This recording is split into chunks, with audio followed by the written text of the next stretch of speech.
The city lights flickered, casting long shadows as Taro hurried home, exhausted after his late shift at the convenience store.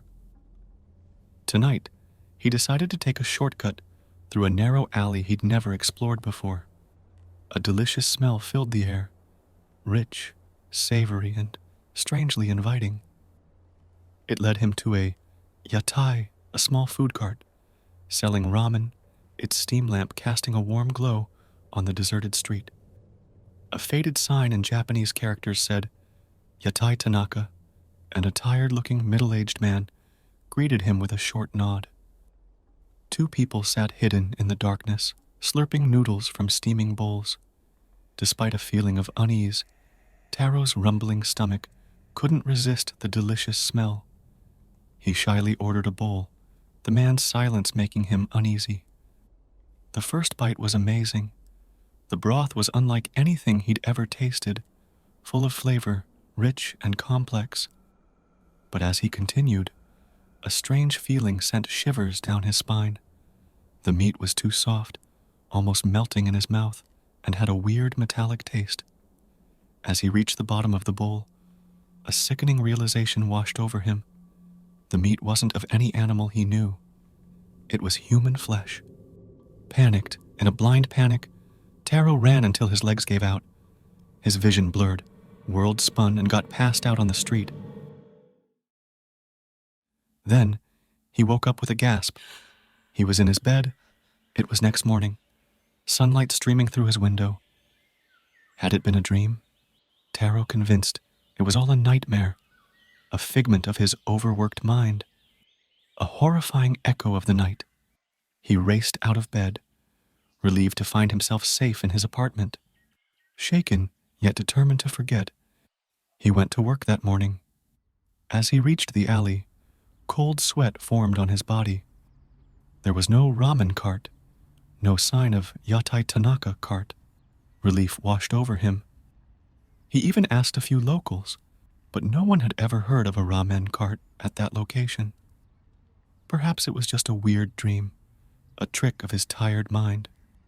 However, that night, coming from his work, on the same shortcut as he made his way to home with the previous night's terror still heavy on his shoulders, the shortcut, once a mere convenience, now felt like a passage through his darkest fears. As he turned the corner, his breath caught in his throat. The Yatai cart was there again, its lantern swaying gently in the night breeze. He stood frozen, his mind racing. The memories of last night's horror clashed with the calm scene before him. It had to be a dream, a figment of his overworked imagination. Determined to face his fears, Taro steeled himself and moved forward, his eyes fixed on the cart. As he drew nearer, the figure of an old couple came into view, tending to the cart with care. Their presence was a stark contrast to the sinister vendor from the night before. The couple noticed Taro and greeted him with warm, inviting smiles, urging him to join them for a late-night meal. "Come, young man," the woman said kindly, her voice soft. "We're closing, but we don't like to waste good food." Taro hesitated, the fear of the unknown battling with the need to prove to himself that it was all just a nightmare. With a cautious step, he approached the cart and sat down. The couple seemed genuinely nice, their laughter filling the air. They talked to him, their kindness making him forget his fear. The delicious smell chased away his remaining doubts. Time flew by, and as the stars twinkled overhead, he realized it was too late. Thanking them profusely, he turned to leave. But then shame hit him. He realized he hadn't paid. Even though they didn't ask for any money, he thought it was better to pay them at least something. He felt silly for forgetting such a basic thing. As he turned back and walked towards the cart, another figure emerged from the shadows. Taro got scared and hid himself in a corner, watching everything. The man's face, full of wrinkles, sent a jolt of terror through Taro. It was the same face, older, but unmistakably the man from his first encounter. He froze, his heart pounding.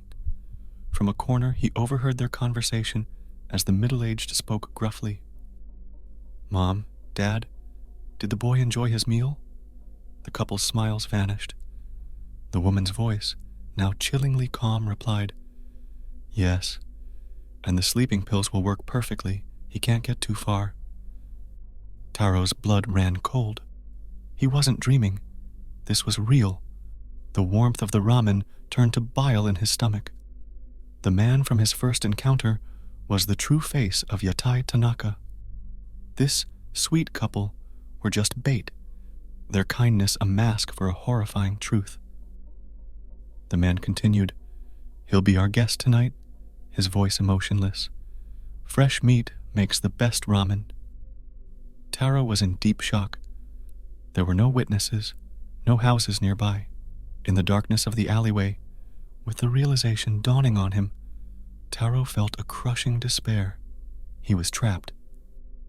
The midnight Yatai had claimed him, not as a customer, but as an ingredient, and in 5 minutes, he will be on their cutting table.